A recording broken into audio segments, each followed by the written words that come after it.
మంచి పోరాటము పోరాడి తిని నా పరుగు కడముట్టించి తిని విశ్వాసము కాపాడుకుంటుని ఇక మీదట నా కొరకు నీతి కిరీటం ఉంచబడి ఉన్నది. ప్రార్థన చేసుకుందాం.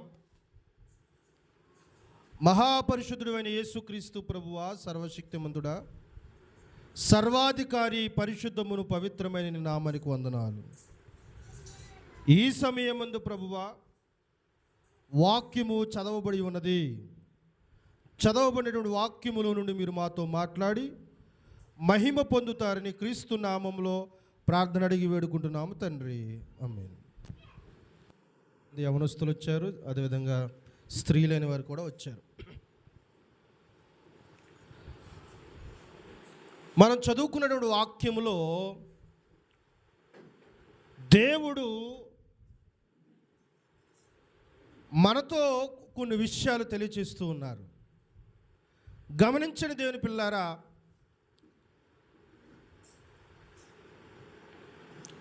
పౌలు గారు తన శిష్యుడైనటువంటి తిమోతికి కొన్ని మాటలు చెప్తున్నారు. ఏమనంటే, తిమోతి, నేను పోరాటం చేశాను.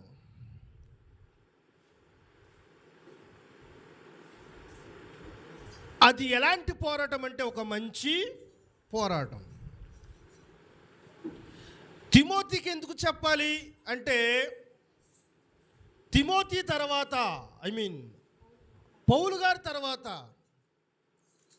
సేవలోనికి రావాల్సిన బాధ్యత, సేవను జరిగించవలసిన బాధ్యత, సంఘాలను ముందుకు నడిపింపవలసిన బాధ్యత పౌలు గారి తర్వాత ఎవరి మీద ఉందంటే తిమోతి మీద ఉంది. తిమోతి మంచి యవనస్తుడు. He's very strong man. He's a youngster. ఒక యవనస్తుడు, చాలా బలమైన వాడు. అలాంటి యవనస్తుడికి పౌలు గారు చెప్తున్నారు. ఏమని చెప్తున్నారంటే, he giving a testimony about himself. తనకు తాను ఒక సాక్ష్యాన్ని పంచుకుంటున్నాడు తిమోతితో. ఏమనంటే, తిమోతి జాగ్రత్తగా విను. ఏంటి అంటే, నేను స్ట్రగుల్ అయ్యాను, నేను బ్యాటిల్ చేశాను, నేను ఒక యుద్ధాన్ని చేశాను, ఒక స్ట్రగుల్ అయ్యాను. ఏంటి, దేనికోసం అంటే, ఒక మంచి దానికోసము నేను పోరాటము చేశానని ఒక ఇన్ఫర్మేషన్ని తన లైఫ్లో చేసిన ఒక పని నిమిత్తము తిమోతితో షేర్ చేసుకుంటున్నారు, పంచుకుంటున్నారు. ఏంటి ఆ మంచి పోరాటం అంటే, మంచి పోరాటము పౌలు గారు రెండు విషయాల్లో చేశారు. ఒకటి ఆధ్యాత్మిక పరమైనటువంటి పోరాటము, spiritual war, spiritual struggle, spiritual battle చేశారు. ఒకటి ఆధ్యాత్మిక పరమైనది, ఆత్మీయ పరమైనది, దైవపరమైన పోరాటము. రెండవ పోరాటం ఏమిటి అంటే, లౌకిక పరమైన పోరాటము కూడా ఆయన చేశారు. ఈ విషయాన్ని పౌలు గారు తిమోతితో ఎందుకు చెప్తున్నారంటే, తిమోతి, నేను ఏ విధముగా అయితే నా యవ్వన ప్రాయంలో, పౌరుషం ఉన్నటువంటి ప్రాయంలో, పొగరు ఉన్నటువంటి ప్రాయంలో, దేవుడంటే లెక్కలేని తలములో ఉన్నటువంటి సమయంలో, సౌలా నన్ను ఎందుకు నువ్వు బాధ పెడుతున్నావు అని దేవుడు పిలిచి, నేను ఎవరినైతే హింసించానో, ఏ దేవుణ్ణి ప్రకటిస్తున్న వారిని హింసించానో, బాధ పెట్టానో, అదే జనము మధ్య నన్ను దేవుడు ఏర్పాటు చేసుకుని యవ్వన ప్రాయంలో పిలుచుకున్నప్పుడు నేను ఎలాంటి పోరాడానంటే, మంచి పోరాటము పోరాడాను. ఆ పోరాటము కొంచెమేమో ఆధ్యాత్మిక పరమైనది, మరికొంచెమేమో లౌకిక పరమైనది అని రాబోయే తరానికి పౌలు గారు బోధిస్తూ ఉన్నారు. దీనికి స్తోత్రం చెప్పండి. ఎలా చెప్తున్నారండి రాబోయే తరం అంటే, ప్రస్తుతము జరుగుతున్న తరమేమో పౌలు గారి తరము. ఆ పౌలు గారి దగ్గర శిష్యరికం చేస్తూ లేదా కుమారుడుగా పిలువబడుతున్నటువంటి తిమోతిదము రాబోయేటువంటి తరం. అంటే పౌలు గారు పెద్దరికములో ఉన్నారు, తిమోతి యవ్వన ప్రాయంలో ఉన్నారు. అలా యవ్వన ప్రాయంలో ఉన్న తిమోతికి చెప్తున్నారు, నేను ఏ విధముగా అయితే ఆధ్యాత్మికమైన పోరాటము చేశానో, నేను ఏ విధముగా అయితే ఆధ్యాత్మికమైన పోరాటంతో పాటు లౌకికమైన పోరాటం చేశానో అలాంటి పోరాటము నువ్వు చేయాలని సూచించుటకు, ఒక మార్గాన్ని సూచించుటకు, ఒక మోరల్ చూపించుటకు పౌలు గారు తిమోతితో ఈ మాట చెప్తున్నారు. ఏమండి, ఇందాకటి నుంచి ఆధ్యాత్మిక పోరాటము చేశాను అంటున్నారు, లౌకికపరమైన పోరాటము చేశాను అంటున్నారు. ఇందుకీ ఆధ్యాత్మికమైన మంచి పోరాటం ఏమిటి, లౌకికపరమైన మంచి పోరాటం ఏమిటి అంటే, ఇంకా మీకు అర్థం కావడానికి కొంచెం ఇంగ్లీష్లో చెప్తే కనుక స్పిరిచువల్ స్ట్రగుల్, అది ఆధ్యాత్మికమైనటువంటి పోరాటం. లౌకికపరమైన పోరాటం ఏంటంటే physical struggle or world struggle, ప్రపంచంలో లోకములో చేసేటువంటి పోరాటం. ఈ రెండు పోరాటాలు కూడా మనిషికి చాలా ముఖ్యమైనది. ఒక విషయాన్ని మీకు అర్థం కావడం కోసం చెప్తున్నాను. ఒక యవనస్తుడు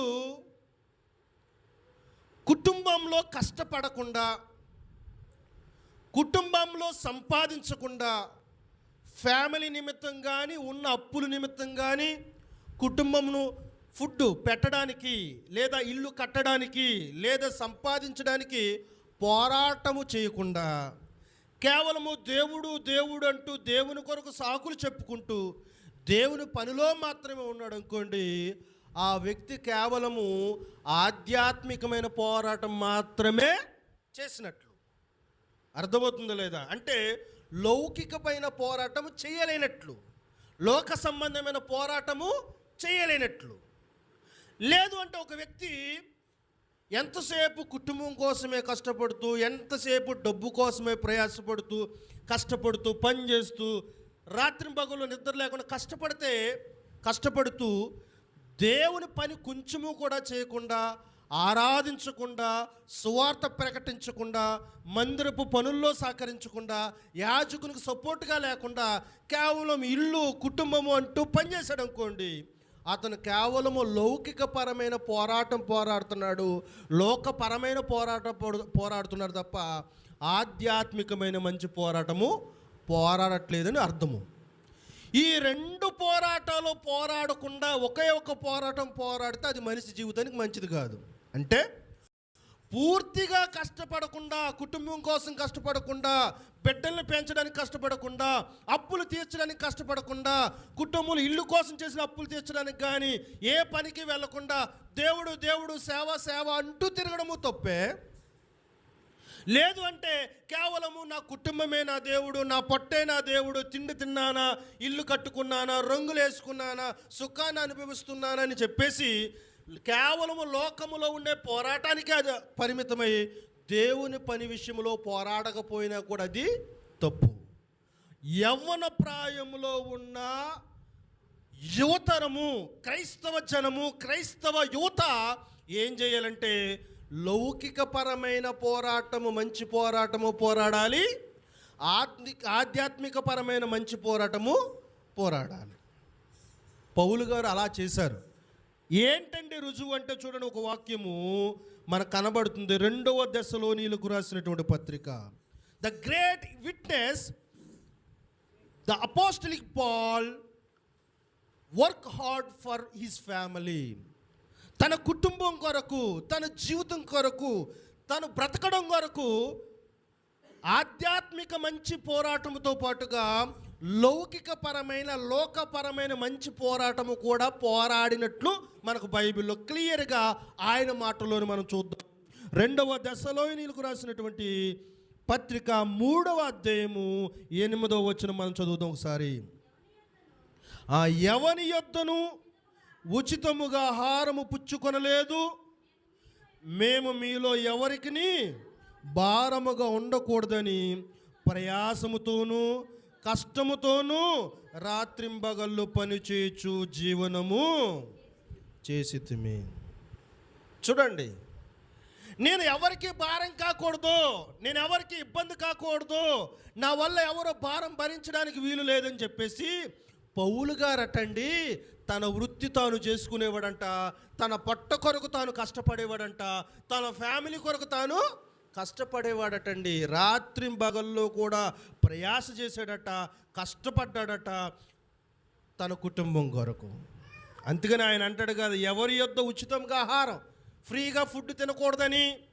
ఒకవేళ నేను వాళ్ళ దగ్గర తింటే నేను భారం అవుతానేమో, నేను దేవుని సేవలో ఉండిపోయి నేను పనిలోనికి వెళ్ళకపోతే మా అమ్మగారికి మా నాన్నగారికి నేను భారం అవుతానేమో, నేను దేవుడి సేవ అంటూ కేవలం దేవుడి సేవలోనే ఉండిపోయి దేవుడి సేవ వంక పెట్టుకుని పని ఎగ్గొడితే నా తల్లిదండ్రులకు నేను భారం అవుతానేమో, నా కుటుంబము ఇబ్బంది పడుతుందేమో, నా పిల్లల పొస్తులుంటారేమో.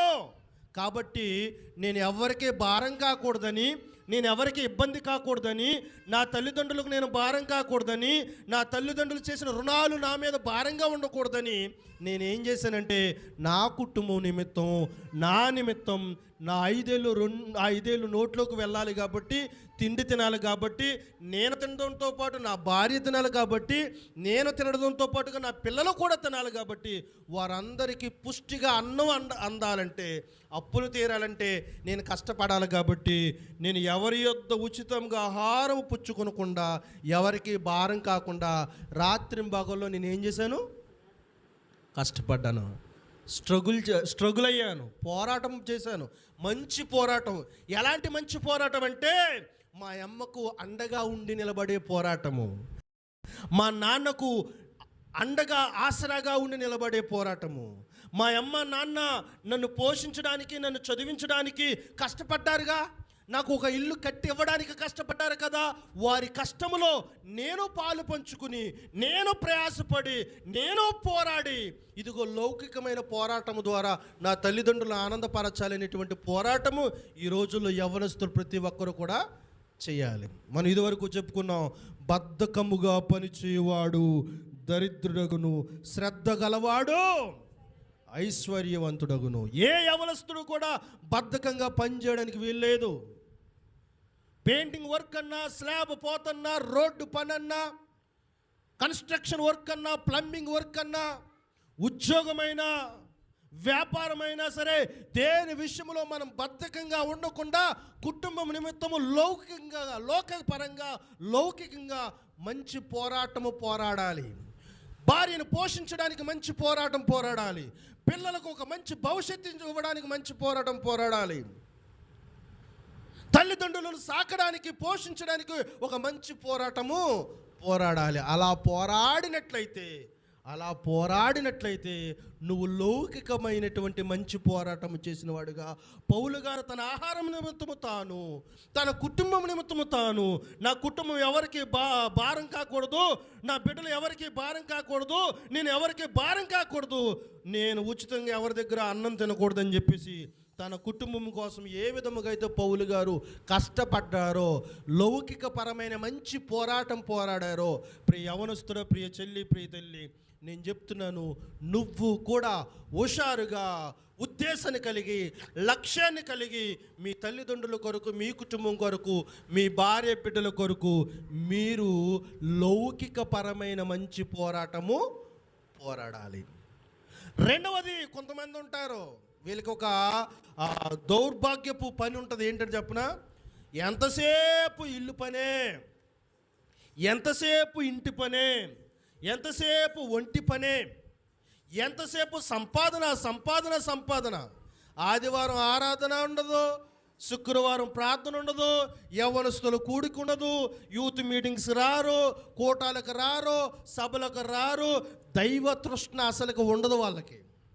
అంటే వాళ్ళు కేవలం దేనికి పరిమితమై ఉంటారంటే లౌకిక పరమైనటువంటి మంచి పోరాటానికి మాత్రమే పరిమితం అవుతారు. వాళ్ళ పట్టే వాళ్ళ దేవుడు, వాళ్ళ ఇల్లే వాళ్ళ దేవుడు, వాళ్ళ కుటుంబం వాళ్ళ దేవుడితో వాళ్ళకు పని ఉండదు. అంటే ఆధ్యాత్మికమైన మంచి పోరాటం వారు చేయరు. కానీ పౌలు గారు అటు లౌకికపరమైన మంచి పోరాటంతో పాటుగా ఆధ్యాత్మికమైన పోరాటం కూడా ఆయన చేశారు. దేవుని కొరకు, నీ ఇంటి కొరకు ఎలాగైతే కష్టపడుతున్నావో అలాగే దేవుని కొరకు మనం మంచి పోరాడాలి. Yes, we should struggle for the God work. దేవుని పని నిమిత్తము మనం పోరాడేవారిగా ఉండాలి, స్ట్రగుల్ అయ్యేవారిగా మనం ఉండాలి. పౌలు గారు కూడా అలాంటి ఎంతో స్ట్రగుల్ తన సువార్త చేయడానికి ఒక ఊరి నుండి ఒక ఊరికి ఆయనకు తెలుసు కదా, 7 సంఘములు. కొరింథీ సంఘానికి వెళ్ళేవాడు. ఇప్పుడంటే చాలా వెహికల్స్ ఉన్నాయి, బైక్స్ ఉన్నాయి, ట్యాక్సీస్ ఉన్నాయి, బస్సెస్ ఉన్నాయి, ట్రైన్స్ ఉన్నాయి. కానీ అప్పుడు నడిచి వెళ్ళేవారు, లేదా గాడిదల మీద ప్రయాణం చేసేవారు, లేదా పడవల మీద ప్రయాణం చేసేవారు. ఒక సంఘం నుంచి ఒక సంఘానికి, దశలోనికి సంఘానికి వెళ్ళేవారు, కొన్ని రోజులు అక్కడ సువార్త ప్రకటించేవారు, మళ్ళీ అక్కడ నుంచి ఆ గ్యాప్లో మళ్ళీ ఇంకో సంఘాలకు లెటర్స్ రాసేవారు, మళ్ళీ కొరింథీ సంఘానికి వెళ్ళేవారు, తర్వాత కొలిస్సి సంఘానికి వెళ్ళేవారు, ఇలాగా ఫిలిప్పీ సంఘానికి వెళ్ళేవారు, రోమా సంఘానికి వెళ్ళేవారు. ఇలా ప్రతి సంఘానికి వెళ్ళేవారు. ఆధ్యాత్మికమైన మంచి పోరాటం కూడా ఆయన ఏం చేశాడు? పోరాడాడు. అన్ని సంఘాలు కట్టాడంటే, అంతమందికి సువార్త ప్రకటించాడు అంటే, అన్ని ఆత్మలను రక్షించాడు అంటే, ఆయన ఎన్ని శ్రమలు ఎదుర్కొని ఉంటాడు, దేవుని కొరకు ఎంతగా పాటుపడి ఉంటాడు, ఎంతగా పోరాటం చేసి ఉంటాడు. పౌలు గారు కేవలము తన ఆహారము తను సంపాదించుకున్నటకు, తన బిడ్డలకు ఆహారం పెట్టడానికి, తన కుటుంబాన్ని తను పోషించుకోవడానికి లౌకిక పరమైన మంచి పోరాడమే కాదు, కానీ అంతకు మించి ఆధ్యాత్మికమైన మంచి పోరాటం ఆయన పోరాడారు. కాబట్టి యవనస్తులారా, మీ కుటుంబం నిమిత్తం మీరు కష్టపడుతున్నారా? Very good. మీ కుటుంబం నిమిత్తం, మీ అప్పుల నిమిత్తం మీరు సంపాదిస్తున్నారా? Very good. నీ భవిష్యత్తును మనము మంచి పోరాడాలి. ఒకటి ఆధ్యాత్మికమైన పోరాటం పోరాడాలి, రెండవది లౌకికపరమైన పోరాటము. పూర్తిగా ఆధ్యాత్మికమైన పోరాటం పోరాడి లౌకికమైన పోరాటం పోరాడకపోతే సమస్యలు వస్తాయి. లౌకికపరమైన పోరాటం పోరాడి ఆధ్యాత్మికమైన పోరాటం పోరాడకపోయినా సరే సమస్యలు వస్తాయి. ఇంకా దైవ సేవకులు ఉన్నారనుకోండి, దైవ సేవకులు కేవలము ఆధ్యాత్మికమైన పోరాటమే పోరాడాలి. ఎందుకంటే దేవుడు ఆధ్యాత్మికమైన పోరాడడానికే వాళ్ళని ఏర్పాటు చేసుకున్నాడు. ఒకప్పుడు లోకంలో పనులు చేసుకునేవారు, లౌకికమైన పోరాటం పోరాడి సంపాదించుకునేవారు. లేదు, నువ్వు లౌకికపరమైన లోకపరమైన పోరాడడానికి వీల్లేదు.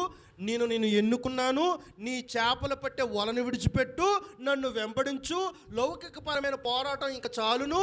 చేపలు పట్టే మనుషుల కింద కాదు కానీ, జాలర్ల కింద కాదు కానీ, మనుషులను పట్టే జాలర్ల కింద మిమ్మల్ని తయారు చేస్తానని చెప్పేసి దైవ సేవకులను, వారి కుటుంబాన్ని లౌకికపరమైన పోరాటం కోసం ఏర్పాటు చేసుకోలేదు, కానీ ఆధ్యాత్మికమైన పోరాటం నిమిత్తమే మాత్రమే ఏర్పాటు చేసుకున్నారు. కానీ దేవుని పిల్లలను, సంఘ బిడ్డలను దేవుడు కేవలము ఆధ్యాత్మికమైన పోరాటం కోసం ఏర్పాటు చేసుకోలేదు. కేవలం ఆధ్యాత్మికమైన పోరాటమే ముఖ్యమని చెప్పేసి మీ అందరూ పని పాటలకు వెళ్లకుండా ఇక్కడే కూర్చుంటే మీ అప్పులు ఎవరు తీరుస్తారు? మీకు అన్నం ఎవరు పెడతారు? వస్తువులు ఎవరు కొంటారు? ఇల్లులు ఎలా కట్టుకుంటారు? అవునా కాదా? కాబట్టి క్రైస్తవ బిడ్డలైన వారు, యవనస్తులైన అవ్వచ్చు, సంఘస్థులైన అవ్వచ్చు, ఈ రెండు తక్కెటలు మనకు బ్యాలెన్స్ ఉంటుంది కదండి. తక్కెట ఉంటుంది కదా. ఇప్పుడు ఆ తక్కెట ఎప్పుడు న్యాయం జరిగినట్టు, ఇటు ఎంత బరువు ఉంటే అటువైపు కూడా అంత బరువు ఉంటే అప్పుడు బ్యాలెన్స్ అయినట్లు. ఎవరైనా కొట్టు దగ్గర కొలతలు కొలిసేటప్పుడు దీంట్లో కేజీ రాయి వేసి దీంట్లో 1/2 కేజీ కూరగాయలు వేస్తే ఏమవుద్ది? రాయి కిందకి దిగుతుంది కదా, బరువు ఎక్కువైపోయింది కాబట్టి కూరగాయలు పైకి. అది బ్యాలెన్స్డ్ అవుతుందా? మీరు అవి కూరగాయలు వేసేస్తున్న, ఏ డబ్బా సరిగ్గా తోచలేదు, నువ్వు సమానంగా రాలేదు అంటాం. అలాగే క్రైస్తవ కుటుంబాల్లో ఉన్న యవనస్తులకు, స్త్రీలైన వారికి దేవుడు చెప్తున్న మాట ఏంటంటే, ఆధ్యాత్మికమైన మంచి పోరాటము నువ్వు పోరాడాలి, లౌకికపరమైన మంచి పోరాటము కూడా నువ్వు పోరాడాలి. ఈ 2 పోరాటాలు సమానంగా ఉన్నప్పుడు మాత్రమే నీ కుటుంబం చక్కగా వెళ్తుంది. లేదంటే నేను ప్రార్థనే చేసుకుంటాను, ఇంకా నేను ప్రార్థనకే వెళ్తాను, ప్రార్థనలోనే ఉంటానని చెప్పేసి నీ కుటుంబాన్ని నువ్వు లక్ష్య పెట్టకపోతే, నిర్లక్ష్యము చేస్తే, అప్పుడు నీ కుటుంబంలో అనేకమైన స్ట్రగుల్స్, ఇబ్బందులు వస్తాయి. కాబట్టి నీ కుటుంబాన్ని పోషించుకోవడానికి, నీ కుటుంబాన్ని నడిపించుకోవడానికి మీరు మీ పనిపాట్లకు బద్ధకించకుండా వెళ్ళాలి. యవనస్తులు దేవుడు పని వంక పెట్టుకుని చూడండి. చిన్నపిల్లలు స్కూల్ ఎగ్గొట్టడానికి ఏం చేస్తారంటే వాళ్ళ కడుపు నొప్పి రాదు ఇంతకేనే. అప్పుడు దాకా రాని కడుపు నొప్పి అప్పుడే వచ్చేస్తుంది. ఏంటి, మమ్మీ స్టమక్ పెయిన్ వస్తుంది, నేను స్కూల్కి వెళ్ళను అని చెప్పేసి. ఇంతకీ వాళ్ళ ఇంటెన్షన్ ఏంటి, వాళ్ళ ప్లానింగ్ ఏంటి అంటే ఏదో విధంగా స్కూలు ఎగ్గొట్టాలి. That is their planning. అది వారి యొక్క ప్రణాళిక. ఇప్పుడు అలా ఎగ్గొట్టాలంటే ఏం చేయాలి? జ్వరం అన్నా రావాలి, కడుపు నొప్పి అన్నా రావాలి. చూసారా, స్కూల్ నుండి తప్పించుకోవడానికి వాళ్ళ సాకు ఏంటంటే ఏంటి, కడుపు నొప్పి. అలాగే కొంతమంది బద్ధకంగా ఉన్న వాళ్ళు ఏం చేస్తుంటారంటే దేవుని పని వంక పెట్టుకుని పని ఎగ్గొట్టి తల్లిదండ్రులకు భారంగా మారేవారు కూడా ఉన్నారు. నేను ఒకటే చెప్తున్నాను, వర్క్ మనకున్నప్పుడు పని చక్కగా చేసుకోవాలి. వడ్లు మనకు దొరికినప్పుడే ఆ వడ్లను మనం ఏం చేయాలి, కూర్చుకోవాలి. కాబట్టి దేవుని బిడ్డలారా, ఆధ్యాత్మికమైన మంచి పోరాటమును, అదే విధముగా లౌకికమైన కుటుంబమునకు సంబంధించిన మంచి పోరాటమును మీరేం చేయాలి, పోరాడాలి. నేను కూడా చెప్తున్నాను వినండి. సంఘంలో మీ అందరు సంఘ బిడ్డలు ఉన్నారు కదా, మీరెవ్వరూ పనిపాట్లకు వెళ్లకుండా ఇంటి దగ్గరే కూర్చున్నారు. ఇప్పుడు సంఘంలో మందిరం కట్టాలి అనుకుంటున్నాం. అమ్మ మీరందరూ మందిరానికి సహాయం చేయండి అన్నాం. ఎలా సహాయం చేస్తారు చెప్పండి? దేవునికి ఇవ్వాలి అంటే మీ చేతుల్లో ఉండాలి కదా. మీ చేతుల్లో ఉండాలి అంటే ఏం చేయాలి మీరు? అంటే లౌకికమైన పోరాటం ఏం చేయాలి, పోరాడాలి. దేవుడే చూసుకుంటాడని చెప్పేసి లారీకి అడ్డంగా వెళ్తే బాగుంటుందా? బాగోదు. దేవుడు కాపాడుతాడు. నిన్ను కాపాడువాడు కొనుకోడు నిద్రపోడని దేవుడు అన్నాడు కదా అని నేను జగ్గంపేట నుంచి వస్తూ బండి చక్కెరలు వంకర టింకరగా తిప్పుకుంటూ వస్తే నన్ను కాపాడువాడు కునుకుతాడు నిద్రపోతాడంటే నిజంగా కునుకుతాడు, నిద్రపోతాడు. ఎందుకంటే నువ్వు తిన్నంగా నడపలేదు. దేవుడు చేసే పని దేవుడు చేయాలంటే నువ్వు చేసే పని నువ్వు చేయాలి. దేవుడు అద్భుతం చేస్తాడు నీ జీవితంలో. మోషే కర్ర ద్వారా దేవుడు అద్భుతం చేస్తాడు, కానీ ముందు మోషే ఆ కర్ర చెప్పినట్లు చేయాలి. కిందడేమంటే ప్రభువా నేను కిందడెత్తేనే పాము కింద చేయాలి, నా చేతిలో ఉన్న కర్ర కిందకు జారిపోయి దానికి అదే పాము అయిపోవచ్చు కదా బతికింతే. బండను కొట్టు అంటే కొట్టాలి. ప్రభు బండ కొడితేనే నీళ్ళు రావాలి, నువ్వే రెప్పించవచ్చు కదా అని బద్దకిస్తే అవ్వదు. కాబట్టి లౌకికపరమైన పోరాటాన్ని, ఆధ్యాత్మికమైన పోరాటాన్ని యవ్వనస్తులు బ్యాలెన్స్ చేసుకోండి, సమాంతరం చేసుకోండి. మీరు అటు కుటుంబానికి ఉపయోగపడే విధముగా పని చేయండి, పోరాడండి. ఇటు సంఘానికి సేవకునికి ఉపయోగపడే విధంగా పని చేయండి, పోరాడండి. మన దైవ సేవకులకు ఉన్నటువంటి ఒక మంచి లక్షణం ఏంటంటే సంఘమునకు పనులున్నప్పుడు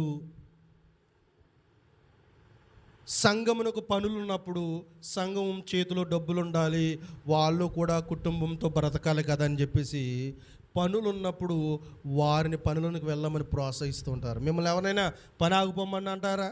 ఇంకో విషయం తెలుసా, మీరు పనికి వెళ్ళి వచ్చి స్ట్రగుల్ అయ్యి కొంచెం అలసిపోయినప్పుడు కూడా ఆయన అర్థం చేసుకుంటారు. ఈరోజు సాయంత్రం లేటుగా వచ్చారు, నా బిడ్డలకు అలసిపోయి వచ్చారు, అందుకని ప్రార్థనకు రాలేకపోయారు అనే ఆలోచన కూడా ఒక్కోసారి ఆయనకు వస్తూ ఉంటుంది. కాబట్టి దేవుని బిడ్డలారా, దేవుని పిల్లలమైన మనం, యవ్వనస్తులమైన బలం మనలో శక్తి ఉంటుంది, కండబలం ఉంటుంది, గుండె బలం ఉంటుంది, ఏ పనైనా చేసే శక్తి ఉంటుంది, ఆయాసం ఉండదు, నీరసం ఉండదు. కాబట్టి ఈ యవ్వన ప్రాయంలో ఈ రెండు పోరాటాలు మనం పోరాడాలి.